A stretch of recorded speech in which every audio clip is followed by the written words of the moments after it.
Thanks for being here. Subscribe to Cheating Stories Best, so you don't miss new stories.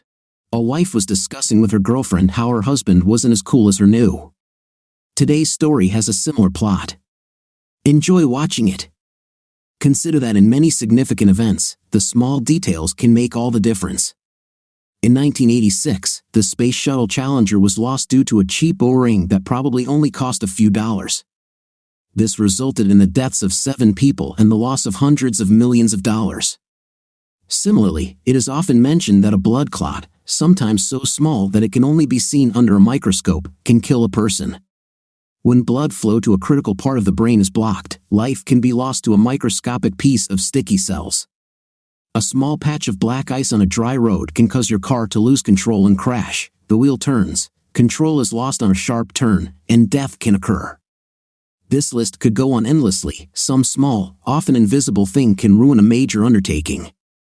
But consider, can we call marriage a great endeavor? I believe we can. I consider my marriage a great endeavor. I have been married for over 8 years to a wonderful woman named April. We have 2 wonderful boys, Chris and Charles. Chris goes by my name, Chris Jr., and Charles is named after my father. We live in a nice house with enough space for a growing family.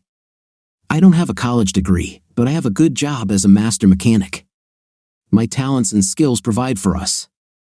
I work long hours, but the money makes it worth it. I have always considered my marriage to be the most important part of my life. I worked hard to provide for my family. I considered it a big undertaking and took it seriously. What ruined my marriage was a small thing. In my case, it was a small blood vessel in the brain that was too close to another vessel. Sometimes, under certain conditions, the vessel would swell and touch the other. The result was a migraine. On that fateful day, I had a classic migraine. The light was painful, the sounds were intensifying, and the smells were disgusting.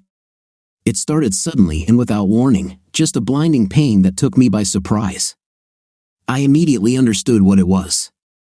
The problem was that I didn't have my Imitrex inhaler with me, so I couldn't stop or relieve the pain. The pills I carried were not as effective as the inhaler and took time to reduce the pain to an acceptable level. I couldn't work anyway. I walked into my boss's office and told him the bad news. He panicked at my condition and called his secretary. Take him home. Hell, it's almost time for work to end, so he doesn't have to worry about the clock. Just mark his departure and bring me his card, and don't let him drive for God's sake. Go now. Penny helped me up, and she and my boss carefully led me out the door and down the hallway to the exit. Penny led me outside and helped me lean against the wall while she walked to get her car. I couldn't stand the light, so I kept my eyes closed and my hands grabbed my temples, squeezing them as hard as possible to block the pain. Once I was in the car, I leaned back in the seat and tried to block everything out. The pain was severe and getting worse. I was almost blind. The light forced me to close my eyes tightly. The sounds were just a deep buzzing in my head, and the smell was disgusting, causing a gag reflex. Since Penny knew where I lived, I didn't have to say or do anything while she drove. It seemed like an eternity, but eventually, she stopped the car, walked around it, opened my door, and pulled me out. I followed her. It was all I could do. Penny led me inside and helped me to the kitchen, where I told her to open the refrigerator and get out the injector. She found it, placed it in my hand, and supported me as I inserted it into my nose and pressed the plunger. I inhaled at the same time, drawing the aerosol into my lungs and quickly into my bloodstream. I asked her to take me to the living room next to the kitchen and help me lie down on the sofa. I asked her to close all the blinds and turn off the lights. She did this, waited a few minutes until I said I was already feeling relief, and then left. I thanked her for bringing me home and enjoyed the silence. When she left, I must have fallen asleep quickly once the pain started to subside because I woke up later to the sound of voices. The room was very dark, so I knew it was late. As soon as I remembered where I was, I immediately noticed that the pain had gone away. I felt like I had been beaten around the neck and shoulders, but that was just the remnants of a migraine. I sat up slowly and waited a couple of seconds to make sure the pain wasn't just lurking, ready to strike again. I sat in the dark, recognizing the voices of my wife, April, and her friend Robin from next door. I guess they didn't know I was there because it was dark and the lights were still off. Maybe April just let me sleep, suspecting that I might come home early. But no, my car was not in the parking lot. She probably didn't even know I was here. Maybe I'll just surprise them both. I stood up, ready to sneak to the door and then suddenly appear. As I began to listen to their words. Well, April, how was it? As good as before? Tell me all the details. It was great. I felt like I was in heaven. He was even better this time than before. God, it was almost dizzying. It was the best intimate of my life, even better than with Chris, better than with your husband. Hell yes. I love Chris to death, but he never made me feel like that. Never. Of course, I never allowed him to do such things to me. He would have thought that I was a real woman of easy virtue if I had allowed it. But Carl probably thinks you are. Of course, but I'm his and I like it. God, I can't wait for next time. Aren't you afraid that Chris will find out? What will he do? Have you thought about this? You're risking a lot, you know. Chris will never know, and even if he finds out, so what? He won't do anything. He is kind and will forgive me. He will never divorce me and risk losing his children. He loves these kids, and he knows I'll take them away from him in a heartbeat. All I need is a ruthless lawyer, and he will be destroyed. That's not like you, April. I've never heard you talk about Chris like that. How can you say you love him when you say things like that? You're scaring me. I think you're making a huge mistake. I really think so. I love Chris, I really do, but I don't want to stop what I have with Carl. I want both. I want the night I get with Carl and the love I get from Chris. I need both, and I won't give it up. I had heard enough. My migraine had gone away, but the pain in my heart was much worse. The pain was so severe that my stomach tightened, and I was suffocating. I heard a ringing in my ears, and the blood was pounding in my head. I was afraid I was going to have a heart attack and held onto the door frame until I felt my body begin to return to some degree of normality. I still didn't let them know I was there, but as my self-control returned, the anger inside me grew until I felt ready to explode. I straightened up, raised my head, and entered the kitchen, turning on the light. There was a sudden silence. When Robin saw me first, she looked up, stopped talking, and her eyes widened in shock, forming the letter O. Her hand flew to her mouth, and she quietly whispered, "Oh God." April turned to see what she was looking at, and her face changed from satisfied to surprised, then to scared, and finally to angry, all in one moment. She pushed back her chair and stood up, turning to face me. "How much have you heard? Why the hell were you hiding there and spying on me?" I just looked at her without saying a word. My eyes moved to Robin, who immediately stood up and said, "I have to go. Pete and I will look after the boys unless you come get them. I'll call you later." With these words, she almost ran out the side door. I watched her leave without saying a word. When she left, I looked at April again, thinking that this woman was the one I had loved, without a doubt, for the last 8 years of my life, 8 years that were the happiest of my life. I expected that we would be together for the rest of our lives, but now that expectation was shattered. There will be no eternity for us. We won't grow old together. April killed it tonight. Where are the boys? What did you do with them while you were with your lover? Did you take care of them, or were you having too much fun with another man to leave them alone? Now I am calm and cold. The pain is still there, a deep, cutting pain. It will be a long time before this pain subsides. There will be days and days of pain so intense that it will strain all my strength. April's face was contorted with rage, making her beauty an ugly mask. Perhaps this mask was the real April, perhaps this was the April I never saw but was always inside. She challenged me. The boys are at Carly's. Robin and I were out shopping, and Pete was looking after them. I haven't been with anyone else, just Robin. With this statement, she felt like she had won the point. The face of anger was replaced by an expression of satisfaction. She finally realized that I had been at home all this time and asked, "What are you doing at home? Where's your car? And why were you sitting there in the dark? Have you been spying on me? Were you trying to catch me doing something?" I came home early with a bad migraine. George asked Penny to take me home because I couldn't stand the light. I took Imitrex and fell asleep. I was there the whole time. I felt a trembling stomach and an unbearable urge to vomit. I stood up and continued heading to the bathroom. Your voices woke me up, and what I heard made me sick. I need to go to the bathroom, if you'll excuse me. With these words, I ran to the bathroom and tried to vomit the contents of my stomach. It wasn't successful, but my body was definitely trying. I sat on the bathroom floor, pressing my face against the cold porcelain as my body gradually calmed down. My stomach finally stopped rebelling, and my breathing returned to normal. The sweat dried on my face as the urge to gag disappeared. I sat there for a few more minutes before getting up, splashing water on my face, and using some mouthwash. When the shaking stopped and I felt some control, I returned to the kitchen, where April was sitting, looking out the window. "I'll go get the boys. I'll put them to bed tonight," I said. I walked past her and out the door, heading toward the Anderson house. Pete and Robin Anderson were our neighbors and best friends. We often spent evenings on each other's terraces, talking and sharing drinks. Good friends, I thought.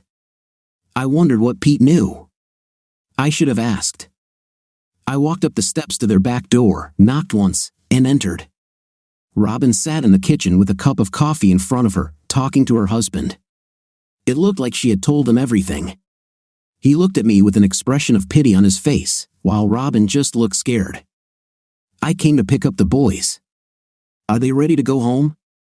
I asked, already moving past Pete into the living room, where I assumed the children were playing with Carly, their teenage daughter. I saw them working on a puzzle under Carly's supervision. She smiled at me as I entered the room and stood up. "Hello, Mr. Phillips. Have you come for them?" At my nod, she said, "I'll get their jackets." I stood watching them, and a feeling of sadness came over me. Scenes like this, victims of infidelity, made me imagine all the little everyday pleasures that make up a family, now forever changed and broken because of the incomprehensible selfishness of one of the adults. Broken beyond recognition in most cases. This seemed like one of those. "Thank you, Carly. I'll be in the kitchen when they're ready," I said. I returned to the kitchen, where Pete and Robin continued to sit. I looked at Robin and then at Pete. "You both knew, didn't you? Did you know she cheated on me? Did it turn you on, knowing what you knew when we were together? Did it give you some kind of perverse pleasure?" My anger made my words unnecessarily harsh, but I needed to know. I needed to know what my dear friends knew. I should have known. Pete looked at Robin with an angry expression before answering me. "I didn't know anything, mate. I swear, if I had known, I would have told you right away. I can't believe my wife knew and hid this from me. It was really low, damn low. You didn't deserve this. I won't apologize to my wife, but if you need me, I'm here." Pete looked at his wife with anger on his face. I believed him. I believed he would have told me if he had known. So it was Robin and April's secret, then. I need to thank you, Robin. Thank you for allowing me to be the joke, the cuckold, the loser husband who wasn't supposed to know his wife was cheating with another man. I hope you enjoy knowing what you know and thinking about me when she told you the details. I turned around when I saw Carly out of the corner of my eye. I quickly put a smile on my face as the boys walked out, each with a cookie in hand. I prayed she hadn't heard my last comments, and I knew by the look on her face that she hadn't. I commented on the boys' cookies as I directed them to the door to go home. I followed them without looking back. That was the last time Robin was with my boys. I made this my goal. I didn't know how, but I would try. We entered the house through the back door, where the boys ran upstairs to their room to get dressed for dinner. I walked through the empty kitchen and into the living room, where April was sitting. She didn't turn on the light, sitting in the dark, just like I did when I listened to the end of my life. I walked in, turned on the table lamp next to the sofa, and opened the curtains to let in the fading daylight. All I could do was fill the room with shadows and dark corners, symbolizing the hidden secrets of my beloved wife. April looked terrible. Her eyes were red and still shiny from tears. Her face was pale and haggard, and her shoulders were hunched. All the anger and insolence had disappeared, and she was now the scared woman I expected. But it was too late for that, and instead of filling me with hope, I felt disgusted. Was she remorseful now? Now she's scared? I couldn't accept such a change in just 10 minutes. No, this was the first salvo in the battle for dominance. This was a cheating wife who kept secrets and hid her infidelity from me. This face was one of deceit and cunning, not repentance. I looked at her and asked the first question that came to mind. Who is he? What does he have that I don't? She just looked at me without answering until I was sure she wasn't going to say anything. I was about to turn to leave when she finally spoke. Who he is doesn't matter, and it has nothing to do with you. Chris, I'm so sorry you found out this way. I never wanted you to find out. I never meant to hurt you this much. I'm so sorry you heard what I said to Robin. You have to understand, you must. It's funny, no, I'm sorry I did that. No, I wish this had never happened. No, this will never happen again. It's just a pity that I got caught and you found out. I shook my head, sinking into the overstuffed chair she bought me for our 5th anniversary. I still loved it, but now it was just a chair. Please, you have to let me explain. This is not necessarily the end for us. We can continue as before. We can, if you try to understand. Please. Is this true? I asked. She looked at me with a pleading expression that I had seen before when she wanted something I didn't agree with. Cheating. Can you tell me it's over? Can you promise me that you will never see him or be with him again? Is it over? I kept my voice calm, my body still, my hands clenched tightly on the armrests of the chair to keep myself in control. April looked at me with wide eyes, tears filling them and running down her cheeks. She didn't answer me. That was enough for me. She wouldn't stop. I had heard her say to Robin that she wanted both and wasn't going to let me stand in her way. She wasn't going to give him up, she wanted me to accept it. I think this is your answer. I'll put the boys to bed after dinner and then we'll discuss our options tomorrow.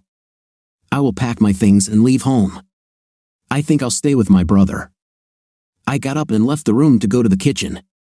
It's funny how the kitchen becomes the place you go when things get really bad. I wondered why. It's a strange thought when your world is falling apart. It's even stranger to know that your world is falling apart.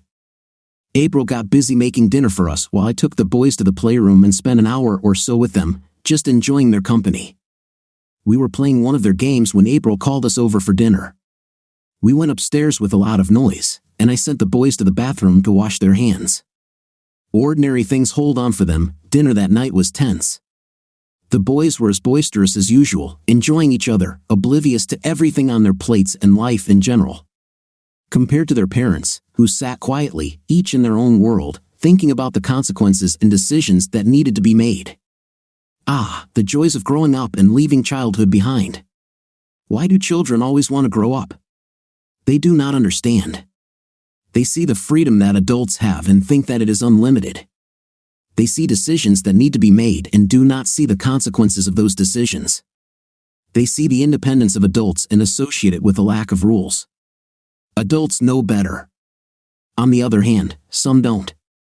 Some see freedom as unlimited, with no consequences for one's decisions and no respect for rules, like April. After dinner, April busied herself with the dishes and the kitchen while I took the boys upstairs to bed. We talked, read a few stories, and enjoyed each other's company for an hour until they finally gave in and let me put them down. I walked to the door of their room, dimmed the lights, and watched them as they pulled the blankets up to their chins, preparing to travel to dreamland, where possibilities were endless and new discoveries awaited. My eyes burned and my throat tightened with grief as I watched. This too would end soon. Downstairs, I sat in my chair and tried to find something to hold on to. My world seemed to be slipping away, and there was nothing I could do to stop it. I loved April with all my heart, but I couldn't forget the words I heard as I stood in the dark and listened. These words, he never made me feel this way, and I don't him. No, there was no turning back. April came in and sat down. We need to talk. I know you're upset, but you have to understand. What I have with Carl is just a night and the excitement of new things. I know this will pass soon, but right now I can't stop seeing him. It's something that keeps me going, and I can't give it up. But that doesn't affect my feelings for you. I love you, not him. He's a distraction, nothing more. This will end soon, and we can go back to the way things were. You just have to let it happen." The words flowed, but I could not understand what she was saying. I can't refuse this. I can't stop seeing him. Should you let this happen? Has she gone crazy, or is she just delusional? Either way, this must stop now. I'm sorry, but you don't seem to understand. We are no more. There is only you and him. That's all there is now. We're done with you all, and there's nothing more to talk about. And I'll never understand. After 8 years of marriage to me, you cannot know me so little as to believe that I will accept your betrayal. But Chris, I love you. Is it true? You are the only man I have ever loved. I don't like Carl. I do not like it. Please try to understand. Give me this time, please. For the sake of our marriage and our family, give me this time. Take as much time as you want. I'll contact the lawyer tomorrow, and we'll split everything equally. I don't wish you harm like you did to me. I just want this to end. I was emotionally exhausted and just wanted to go to bed and forget for a while. My headache was gone, but the pain in my heart was real, and I just wanted to forget for a few hours. But I was not prepared for what happened next. Damn you. No divorce. I will fight you every step of the way and take everything you have. I will make sure that you do not get custody of the boys and will limit your visitation rights in every way possible if you don't allow me this time to myself. It will cost you everything, and I will still have Carl. You can't stop me, you know it. I listened to this angry tirade and realized that this marriage had ended a long time ago. This level of anger and disrespect does not happen overnight. It was planned and well thought out. She never cared about hurting me. If she was worried, she would never have started this in the first place. Instead, she expected me to find out, and rather than stopping her cheating, she decided to hurt me as much as possible. There was no love here, only greed and the desire to humiliate me. I looked at her, and the anger inside me grew. I knew my face showed her that she had gone too far. Her face, contorted by the venom of her words, changed from satisfaction to fear. My words became a whip. I'll just tell you one thing, April. When you corner a rat, it will turn towards you. It will fight to the death if you try to deny it a chance to escape. You should have remembered that before you backed me into a corner. But now you've done it, and you'll pay the price. Please, Chris, I don't want to do this, but I have no choice. I love you and will do anything to stop you from leaving. If you don't try to understand and accept this, I will fight you. You will have no choice but to give in and stay with me. I know you love me and the boys too much to leave. I know you, Chris. You will stay. Goodbye, April. Tell the boys I'll see them when I can. I'll grab a few things and leave. I'll pick up the rest later when we can agree on a time. I went upstairs and quickly packed a bag with things for a day or two, nothing fancy, just my things from the bathroom, a couple of pairs of underwear, some jeans, and socks. Not much. After 8 years of marriage, it was just bitter memories now, but I had 2 wonderful sons, and that was all I cared about. I went downstairs and saw April sitting in the kitchen by the door. She seemed about to try again. Chris, please don't do this. I beg you. Do not do that. Tell me you're done with him. Promise me you'll never see him again. Just say it, and maybe we have a chance. I can't. I just cannot. Please. I pushed her away. I felt the urge to hit her as hard as possible, but I knew that the anger inside me would not be so easy to control, so I restrained myself. I'll come by in the evenings after work so the boys won't notice anything right away. I opened the door and left. The door slammed behind me as I threw my bag in the trunk and got into my car. I backed out of the garage and drove away. On the way, I pulled out my cell phone and called my brother Clyde. He lived about 10 miles away in a small village. He lived alone since his wife ran away with his friend 2 years ago, and Clyde didn't know where she was. He didn't care, but he was too lazy to do anything about it. They never divorced, but Clyde didn't let that stop him. Now he often drank with friends. He and I argued about this several times, but Clyde wasn't going to stop. I have to admit that he was rarely drunk, just slightly tipsy most of the time. I think he was trying to bury the memories, but that was just my opinion. He answered, heard that I was asking for a place to stay, and said that I could make myself at home. He'd be back later. Don't worry. So I went to his place, took the key from under the flower pot on the porch, and went in. As always, it looked as if no one lived there. Clyde was many things, but he wasn't dirty. In truth, he was compulsively neat. He'd always been like this, and now it was comforting. Everything remained the same, only my life was ruined. I looked in the refrigerator, found a few bottles of beer, and, as he suggested, made myself at home. When he returned, I was in high spirits. I went to the store for extra beer and drank half of it. When he came back, I just told him that April and I had a fight, and all he said was, "Well, damn it, brother." I think that sums it all up. To help me, he sat down and started drinking the remaining beer so that I wouldn't get too drunk. He was my brother, always near. I woke up the next morning with a terrible hangover and a bad headache. It was my fault I got so drunk, even if I had a reason. It's not an excuse. I wandered into the bathroom and stood in the shower, letting the cold water wash away the last of the alcohol from my blood. There's no point in staying drunk. I looked for Clyde and found a note saying he was at work and would report my absence. Not surprising, since we had to work this Saturday. Clyde and I worked for the same company that rents heavy construction equipment to most major contractors. Customers came from all over the state to get their equipment, and we were two of the best mechanics. Our job was to keep the equipment running, no matter what the problem. It was a good salary and long hours, but it provided what I considered necessary for my family. It was my job to provide, so I had to work. I knew I had to continue earning the money that April used to maintain this big house she was so proud of. I believed she saw it the same way I did, a home for us and security for our family. I was proud of it. It was my way of providing, my way of respecting and protecting my family. It wasn't like she told me last night. April saw it differently. It was her safety, of course, but she also saw it as an asset she could use against me in any divorce. She wanted the house and the money I made, but only to buy beautiful things for her lover, trips to Victoria's Secret for lingerie for him. I increased the flow of water in the shower to drown out these thoughts. Even though I was late, I needed to leave and go to work, where I could think, plan, and make decisions, something I couldn't do right now.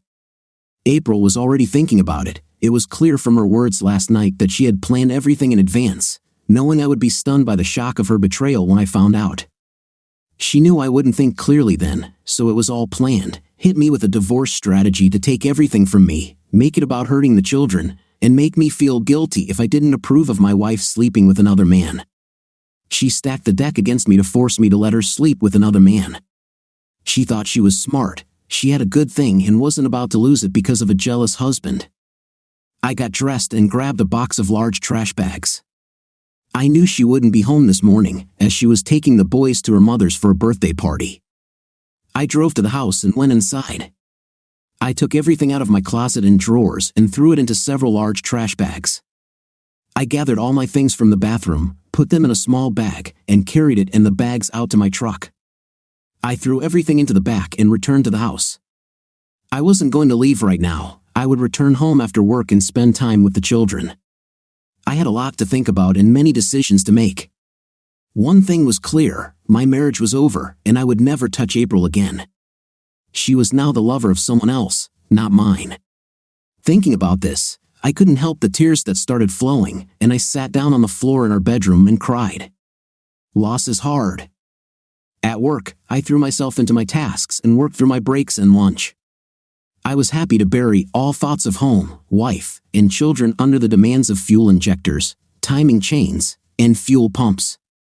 I dealt with broken drive gears and hydraulic lifters.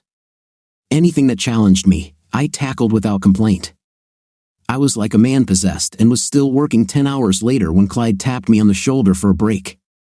Hey, dude, let's take a break, okay? You're making the rest of us look like lazy idiots.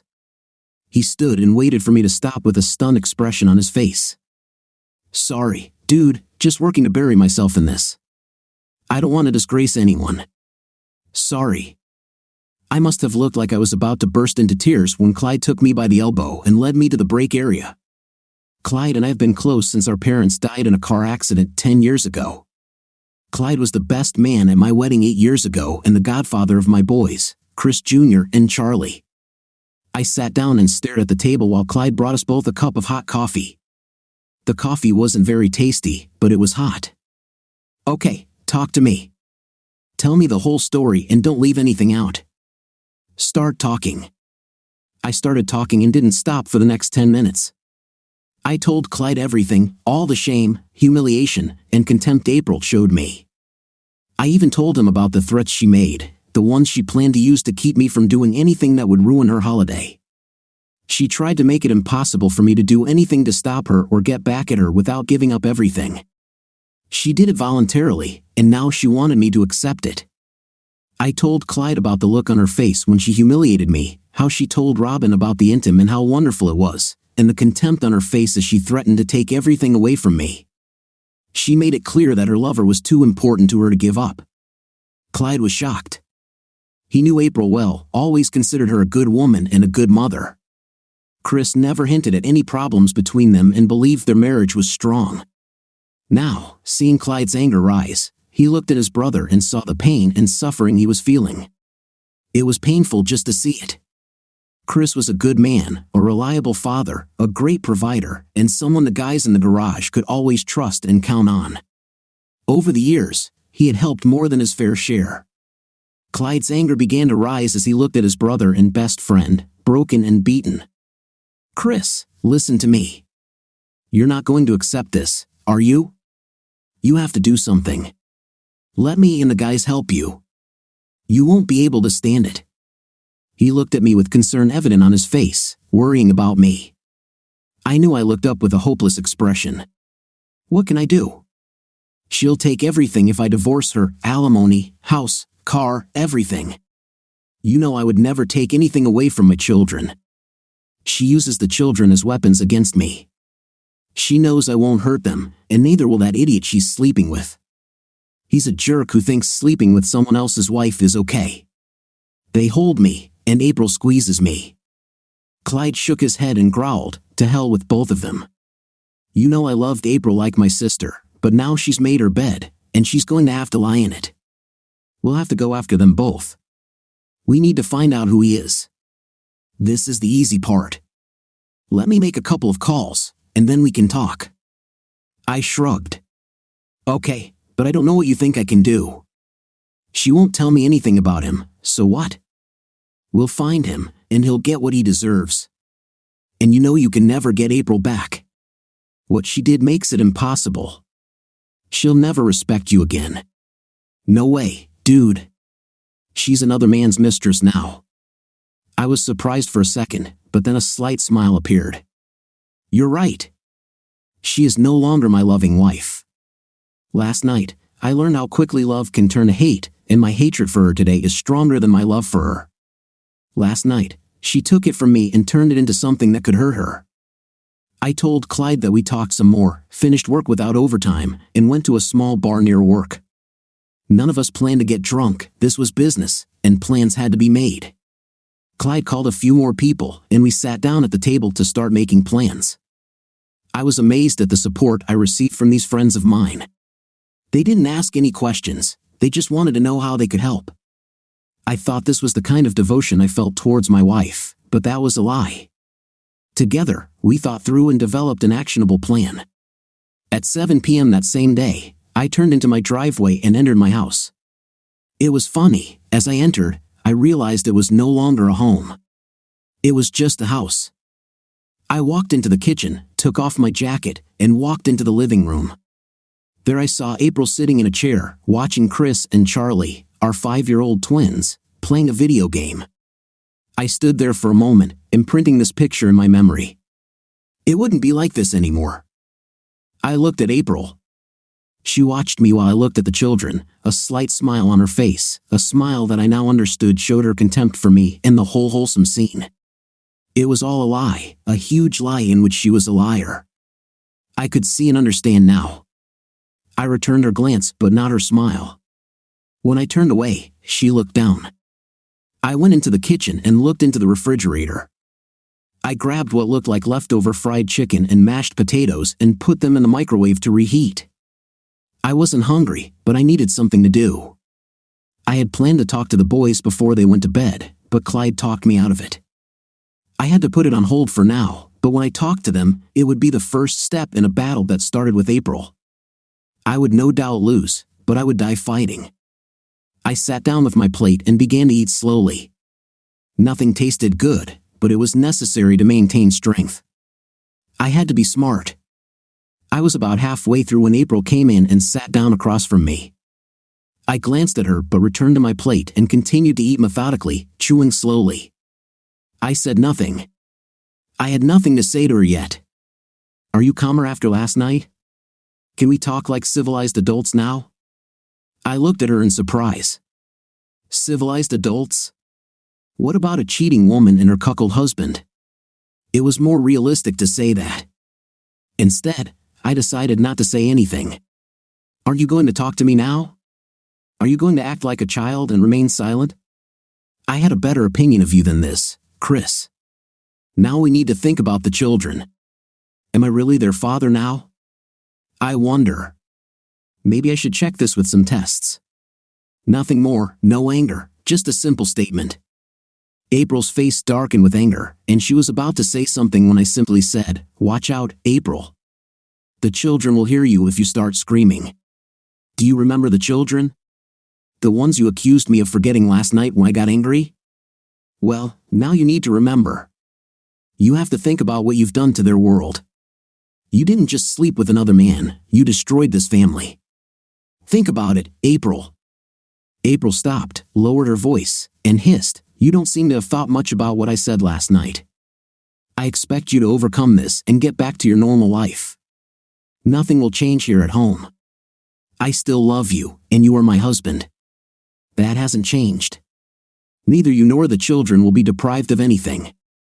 I will keep my affairs a secret, and only when they are at school and not around. You won't lose anything, as I will always be here for you." I didn't answer or react. I just kept eating, chewing slowly and methodically. My face remained impassive, without emotion. My eyes were empty as I looked at her. While I was doing this, I didn't feel anything inside. Interestingly, my words meant nothing, but my eyes told her everything. It started to slowly sink into April as she sat there. For the first time, I saw a glimmer of fear on her face. What are you going to do? Are you going to make my life difficult? I was hoping that you loved me enough to allow me this time to myself. I told you last night that he doesn't take anything away from you and that I will always be here for you. Why can't you understand this? April was getting emotional while I just stared at her, slowly chewing my food. Finally, I swallowed and said, "I think you should wait to have this conversation until the kids go to bed. I listened to you last night when you said everything you wanted. I didn't like it, but I listened. I behaved badly after that, and I apologize for that. I should have stayed. I'm sorry for leaving like that, but I won't discuss this while the children are still awake." April seemed at peace with this and began to smile again. "Thanks for this. I accept your apology. I think you were right in some of your words, but you hurt me with your words. I'll put the boys to bed soon, and then we can talk." She walked past me, placing her hand on my shoulder. I flinched at her touch, and she pulled her hand away. I couldn't help but feel disgusted by that simple touch. I went to be with the kids and tried to be my normal self. It was difficult knowing that all this would change, but I knew April's actions had ruined all that for me. Maybe I should have just been a good cuckold and accepted her terms, wait until she was done with the other man. After all, she said she still loves me and wants to remain my wife, but I knew I couldn't do it. Not again. After 9 p.m., April returned to the living room where I was sitting. She sighed, sat down in her chair, and smiled. "I put them to bed, and they're sleeping. They're almost too big to put to bed. They say they're falling asleep, but I know they turn on the light after I leave so they can read. They are good boys." I looked at her and nodded. They are good kids. It's a shame it will be so hard for them, but I don't know how to relieve them of the pain they have to endure." "What do you mean?" April asked. "I thought you realized that you don't need to do anything. Just give me this time to myself, and then we can go back to the way things were. Just be patient. I told you this would end soon. You won't lose anything. I love you so much and want to remain your wife. It's just something I have to do. Nothing more." I looked at this woman who had been my wife for the past 8 years. I married her because I couldn't imagine my life without her. We had 2 beautiful children and a good marriage until last night. Now everything had changed, and she couldn't understand why I thought it had to change. I wasn't going to discuss much tonight, but I had to clear things up. "April, I listened to you last night. You made your point. You said that you love me and want to be my wife. You say he doesn't take anything away from me. You won't tell me who he is because it's none of my business. You told me what would happen if I filed for divorce. You said very clearly that you would take everything from me, without regret. You threatened to take everything from me, including my boys. You made it very clear." April listened, but there was an expression of anger on her face. She didn't like my presentation of her words, even though they were true. It sounded different when I said it, but she saw the truth in what I said. "I don't think you see it the same way I do, Chris. I told you it was completely separate from our marriage, but you didn't listen. Why can't you believe me when I say I still love you and want our marriage to continue? What I heard from you last night, April, was contempt. Contempt for me and our marriage. When I got angry, you responded with threats. Threats that you had thought through before you spoke to me. Contempt for me, for everything I did for us all these years. You humiliated me, insulted me, threatened me, and blamed me for things I didn't understand. You knew perfectly well that I would react the way I did. Why do you think you already had all the answers ready for me? Now I started to get angry. Until now, I had been calm and in control, but it was gradually slipping away. April's face, full of anger, was all I needed. Here's one thing you forgot last night, April. When you made your threats and backed me into a corner you thought I couldn't get out of, I told you then, and I will remind you now, even a rat will fight a cat when it is backed into a corner and has no other choice. With this comment, I stood up and began to leave. When I reached the kitchen door where April was sitting, I stopped. I will be staying somewhere else at night for a while. I will come home after work so that the children don't notice anything right away. What do you mean you'll stay somewhere else? Why don't you stay here? We won't be able to figure it out if you leave. Chris, do not do that. I really love you and don't want to lose you. I don't know what I'll do if you leave. Please, Chris, let's try to figure this out. There must be some way to do this. Sorry, April. The only thing I know now is that I don't love you anymore. You have successfully committed your betrayal and killed all the love I felt for you last night. This is the only thing I know for sure. I don't know what I'll do next, but I know this, there's no turning back now. Chris, what about your vows to love and cherish me? Can you refuse this? You can. I also remember your promises to me. You promised to give up all others on our wedding day, but you did not keep that promise.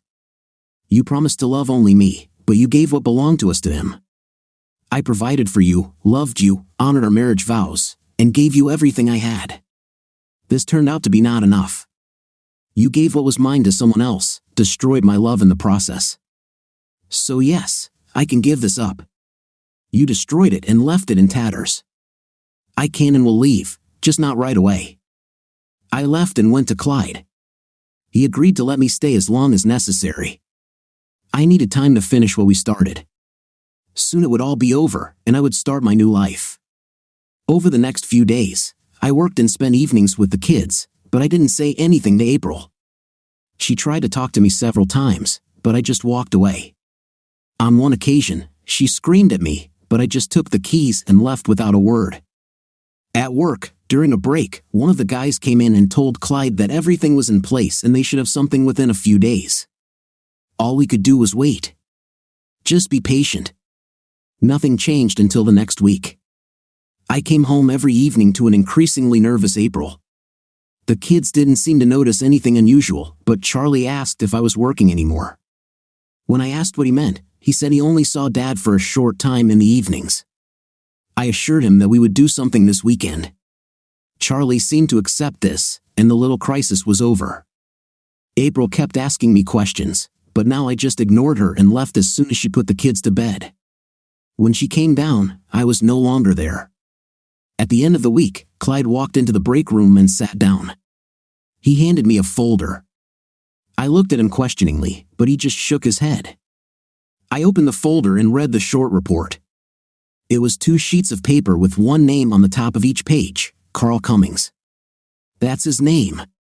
He's a junior attorney at the firm of Lincoln, Rice, and Holmes. He's 24 years old, almost 10 years younger than me, and he's single. His wife divorced him more than 2 years ago, and he was rumored to have money. He lived in a condominium, and April had been there twice this week. She arrived early in the morning and stayed there for an hour or longer each time. So now I had a name and an address. I knew who this man was and something about him. What I didn't know was what April saw in him that she didn't see in me. What did he have that was worth destroying our marriage? But this was no longer my problem.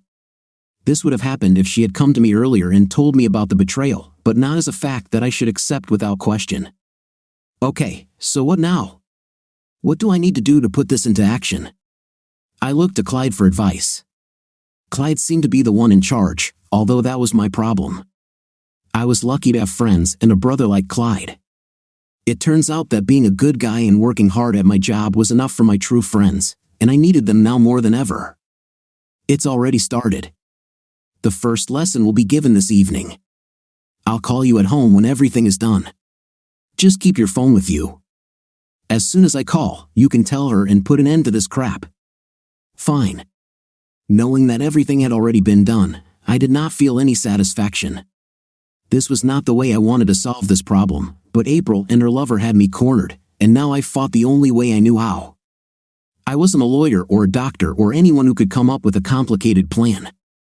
I was a mechanic, a man who worked hard with his hands, a man who did everything he could for his family the only way he knew how, through hard, honest work. Proud of my ability to provide for those I loved, and I loved April with all my heart. But my wife was not satisfied with this. Well, my plan suited my world, and she would soon understand it. I came home as usual and sat down with my family for dinner as if nothing was wrong. April chatted with the kids, and I answered questions and even started some discussions. I was nervous but determined.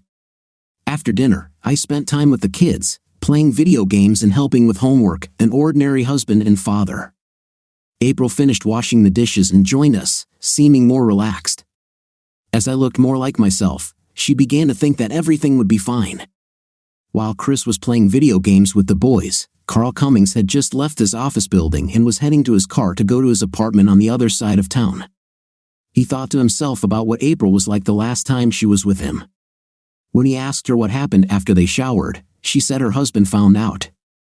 He was shocked, but she said not to worry. Strange, he thought. Best intim for him, so he didn't care. As he passed the alley on his way to the parking lot, a couple of masked men met him and made it very clear to him what to do about his relationship with April. His injuries were not life-threatening, but the hospital admitted him to the general ward. He was told that she would probably call him there, and he knew exactly what he had to say. He remembered the words clearly. "I'm sorry, Mrs. Phillips. It was my mistake, and I'm sorry. I will never see or speak to you again. I will have no contact with you or your children. I'm sorry I ever met you. Goodbye." Carl leaned back on the pillow and waited for her call. He repeated the words over and over in his head so he wouldn't forget. They told him they would find out, and he would pay the price. He repeated them in his mind over and over again to make sure he remembered. He told himself that he would never get involved with a married woman again, no matter who she was or where she was. My cell phone rang just after 8 p.m. while I was playing with the twins, and I excused myself to answer it in the other room. I opened the phone when I saw Clyde's number on the display. I listened to the simple message, "Everything is done. First lesson taught." He was admitted to Memorial Hospital. Then the phone went off. I closed it and returned to the living room with a smile on my face. April noticed but didn't say anything. She smiled, thinking it was good news. Finally, April put the kids to bed and looked at me with a question. "I'll be here when you come back downstairs," she said, smiling widely as she went upstairs to put the children to bed. I went into the living room, sat in my chair, and waited. Now it had begun, revenge. April returned with a coffee pot and 2 cups. "I thought we could talk a little more. You seem more resigned to the way things are. I'm so glad. I was afraid that I would lose you, and it would break my heart. I know you don't believe me, but I love you so much. I can't lose you, not over something like this. It's so insignificant compared to what we have. You must understand this." I watched her while she spoke. She was beautiful to me. After all, this was the woman I had loved for so long. I planned to spend the rest of my life with her, to grow old together, as they say. Plans and dreams now turn to dust. Well, let the end begin. "April, I need to tell you something, and I want you to listen very carefully. I know your lover is Carl Cummings. He's a junior attorney at the Lincoln, Rhyme, and Holes firm. I know everything about him, and I know that you saw him twice this week." April was surprised and seemed about to say something, but I motioned for her to be quiet. "I'll tell you what. You threatened me with divorce when I expressed my anger. You threatened to take everything from me. I remember your words exactly. They are captured in my brain. You said, 'I'll take everything you have.' You said more, but I remember these words. These words of contempt destroyed our marriage. They were meant to drive me into a corner where I would have no choice but to let you be with another man while I stood by and watched. I told you the next night that cornered rats fight." Now I saw the first signs of fear and pain on her face. She didn't know what would happen next, but she was smart enough to know she wouldn't like it. Her shoulders rose, and her head dropped in instinctive defense. "I know you told Robin that I never made you feel the way he did and that you were his. I'm sorry this has to end, but Mr. Cummings has made it clear that his time with you is over. He will never see you again, never. He was also ordered never to speak to my children." He agreed. I watched the shock and disbelief on her face as I continued. "I will file for divorce, but there will be no alimony. I will file on the grounds of adultery. Even though our state has a no-fault divorce, I can still file with cause. Now I have proof, so there is no question about your guilt. There will be child support. My sons will not want for anything as long as you take care of them. I will provide you with funds, however, you will have to work if you want something for yourself. I'll take care of everything so you don't have to worry. I'll even pay for the divorce." April stood up, her face blazing with rage. "You're crazy if you think I'll agree to this. I will take everything from you, just like I said. Just wait." April was scared but still sassy. She was going to bluff until the end, just as she had planned. "Why don't you call your Mr. Cummings right now? See what he says. Oh wait, I think you have to call Memorial Hospital. That call I received earlier told me he was in the emergency room at Memorial Hospital. I think by now it has already been accepted. Just call his cell phone to find out. You can use my phone, I already have his number entered for you." With horror on her face, April looked at me. "What did you do? What did you do to Carl? Oh my God, Chris, what did you do?" "Why, April? What do you mean? I've been here with you all evening, and I was at work earlier, so I couldn't do anything to anyone. Why do you think I did something? What motive would I have to do anything to your lover? You made it clear that I should stay away. It's none of my business." There was an expression on my face that must have scared April. She'd never seen me like this before. I was a calm, gentle person who never offended anyone. I could never even physically punish the children, leaving that to her. Now she saw me differently, my face was cold and my eyes were dead. April went into the next room, and I heard her talking on the phone. She must have gotten through because she came back with tears in her eyes. She collapsed into a chair and stared into space. I sat down calmly and picked up the newspaper. I knew what she had heard on the phone, her lover was leaving her. April wiped away her tears, took a deep breath, looked at me, and said, "Well, looks like you won. Carl told me he could never see me again. He said he would return all my things to me. He said he never wanted to talk to me again.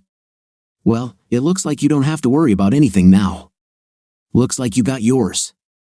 I have my own lawyers, so they will sort everything out. It will all be over very quickly. I put down the newspaper and got up to leave. I'll talk to the boys this weekend.